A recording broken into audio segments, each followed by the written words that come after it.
আমি কাদম্বরী, আমি জোড়াসাঁকোর সেই বড় বাড়ি ঠাকুর বাড়ি, তার এক গৃহবধূ।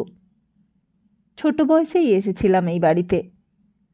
শাড়ির আঁচলে ছিল লাজ, চোখে ছিল অজানা ভয়।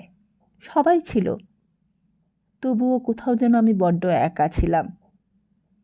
একদিন আমার জীবনে এলো এক কিশোর, আমার দেওর।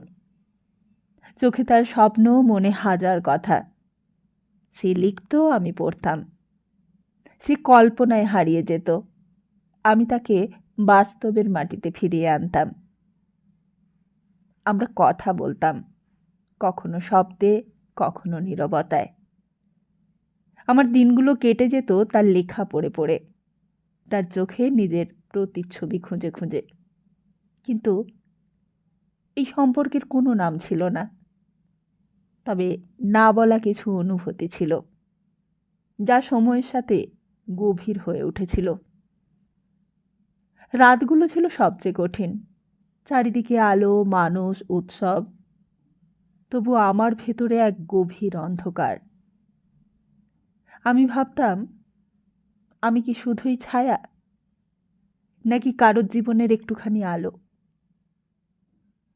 কিন্তু হঠাৎ একদিন বুঝলাম, আমার জায়গা কোথাও নেই, না সংসারে, না হৃদয়ে, না ইতিহাসে।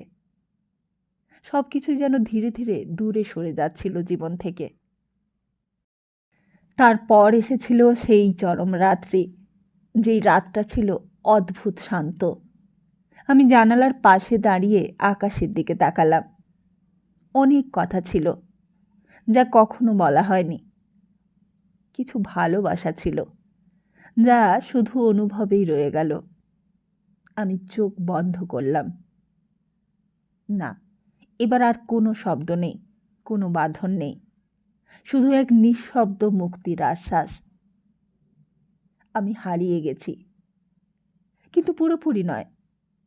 তার কবিতায়, তার নিঃসঙ্গতায় আমি আজও বেঁচে আছি, একটা নামহীন অনুভূতি হয়ে বেঁচে আছি। আজ আমি ভীষণ ক্লান্ত, এই নীরবতা আর সহ্য হয় না। এইবার আমার বিশ্রাম নেবার পালা। এবার আমায় বিশ্রাম নিতে হবে। এইবার আমি মুক্তি চাই, এইবার আমি শান্তি চাই। তবে আমি বেঁচে থাকব, একটা নামহীন অনুভূতি হয়ে, চিরতরে, চিরদিনই।